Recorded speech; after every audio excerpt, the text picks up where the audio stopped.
Video like जरूर कर लीजिए और ऐसे वीडियो लगातार फ्री में पाने के लिए चैनल को तुरंत सब्सक्राइब कर लीजिए और बेल आइकन को जरूर टैप कर लीजिए ताकि आगे भी सारे वीडियो आपको मिलते रहे। यूट्यूब में फॉलो करते हैं तो प्लीज ये वाला फ्री टेलीग्राम चैनल जरूर ज्वाइन कर लीजिएगा। सारे नोटिफिकेशन सारे अपडेट यहीं पे आते हैं, ध्यान रखिए।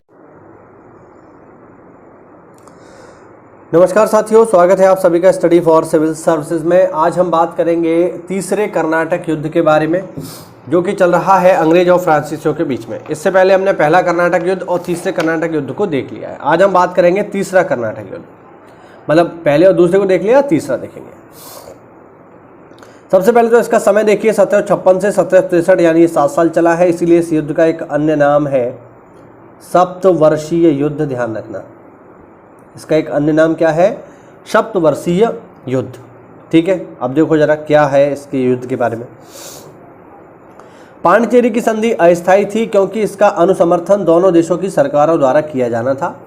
लेकिन इसी बीच 1756 में यूरोप में सप्तवर्षीय युद्ध शुरू हो गया। वही मैंने बताया ना, सप्तवर्षीय युद्ध, जिससे पुनः अंग्रेज और फ्रांसीसी एक दूसरे के विरोध में आ गए। 1757 ईस्वी में दोनों ने एक दूसरे के स्थानों पर आक्रमण करना शुरू कर दिया। दक्षिण में फ्रांसीसियों ने तिरुचिरापल्ली को लेने का असफल प्रयत्न किया, यानी प्रयास किया, लेकिन ले नहीं पाए फ्रांसीसी। परंतु कर्नाटक के अधिकांश भागों पर उनका नियंत्रण हो गया फ्रांसीसियों का। 1757 में अंग्रेजों ने चंद्रनगर, बालासोर, कासिम बाजार तथा पटना की फ्रांसीसी फैक्ट्रियों पर अधिकार कर लिया। युद्ध का वास्तविक आरंभ 1758 में तब हुआ जब फ्रांसीसी सरकार ने ही काउंट डी लाली को भारत के संपूर्ण फ्रांसीसी प्रदेशों के सैनिक तथा असैनिक अधिकारों से युक्त अधिकारी नियुक्त कर दिया। यानी अब भारत में फ्रांसीसियों का सबसे बड़ा अधिकारी है काउंट लाली। काउंट लाली ने 1758 में फोर्ट सेंट डेविड जीत लिया। इसके पश्चात मद्रास को घेर लिया, लेकिन अंग्रेजी नौसेना के आने के कारण उसे घेरा उठाना पड़ा। तीसरे कर्नाटक युद्ध का जो सबसे इंपॉर्टेंट युद्ध है साथियों, उसका नाम है वांडी वाश का युद्ध, जो बहुत ही ज़्यादा महत्वपूर्ण है, ध्यान रखना। ठीक है, देखते हैं जरा। अच्छा, ये कब हुआ है इसका डेट भी याद रखना। ये हुआ है 22 जनवरी 1760 को। तीसरे कर्नाटक युद्ध का फैसला, इसका निर्णायक युद्ध जो है वो 22 जुलाई 1760 को तमिलनाडु के वांडीवास में अंग्रेजों द्वारा जीता गया था। ठीक है, हाँ, जो तीसरा कर्नाटक युद्ध हुआ है ये एकदम फाइनल वॉर था, जिसमें तमिलनाडु के वांडीवास में अंग्रेजों ने फ्रांसीसियों को पराजित कर दिया। और वांडीवास का युद्ध किसने जीत लिया? अंग्रेजों ने जीत लिया, ध्यान रखना। अंग्रेज जनरल आयरकूट ने काउंट लाली के नेतृत्व वाली फ्रांसीसी सेना को बुरी तरह पराजित कर मार्किस डी बुसी को बंदी बना लिया। ठीक है ना, हाँ। 16 जनवरी 1761 को आत्मसमर्पण किए जाने से पूर्व 8 महीने तक लाली द्वारा वीरतापूर्वक पुदुचेरी की सुरक्षा की गई। पुदुचेरी, जिंजी और माहे पर अपना वर्चस्व खो देने के पश्चात भारत में फ्रांसीसी शक्ति अपने निम्नतम स्तर पर पहुंच गई। लाली को युद्धबंदी के रूप में लंदन ले जाने के पश्चात फ्रांस के सुपुर्द कर दिया गया, जहां उसे कैद किया गया। वर्ष 1766 में मृत्युदंड दे दिया गया।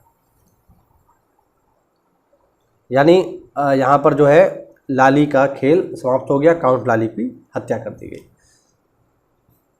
और साथियों, इस युद्ध का जो अंत हुआ है ये हुआ है पेरिस की संधि के साथ, ध्यान रखना।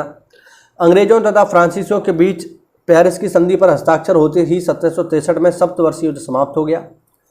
इस संधि के द्वारा फ्रांसीसियों को भारत स्थित उनके सारे कारखाने वापस कर दिए गए, लेकिन अब उनकी ना तो किलेबंदी की जा सकती थी, ना ही वहां सैनिक डेरा डाल सकते थे।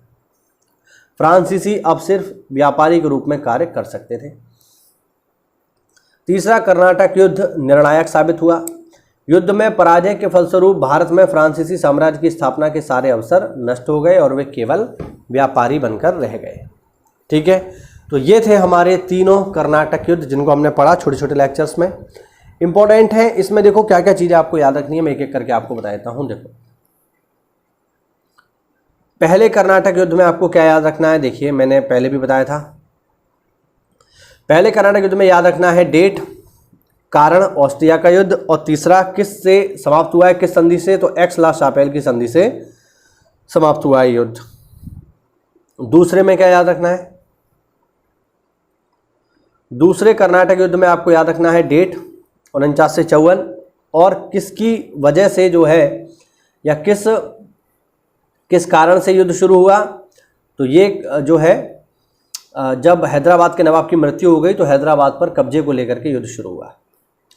दूसरे कर्नाटक युद्ध के अंतर्गत ही हुआ है साथियों आम्बूर का युद्ध, ध्यान रखना, ठीक है। और दूसरे कर्नाटक युद्ध का अंत किस संधि से हुआ है, ये भी आपको याद रखना है, पांडिचेरी की संधि से हुआ है, ठीक है। फिर आता है तीसरा कर्नाटक युद्ध, इसमें क्या याद रखना है, इसका नाम सप्तवर्षीय युद्ध और इसका डेट याद रखना, ठीक है। इसी तीसरे कर्नाटक युद्ध के अंतर्गत ही हुआ है साथियों वांडीवास का युद्ध, जो आपको याद रखना है, जिसमें अंग्रेजों ने फाइनली फ्रांसीसियों को पराजित कर दिया।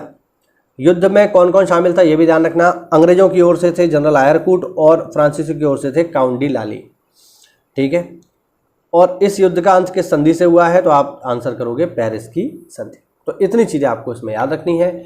ये हुआ आज का हमारा छोटा सा वीडियो, मिलते हैं अगली क्लास में, तब तक के लिए जय हिंद, जय भारत, वंदे मातरम।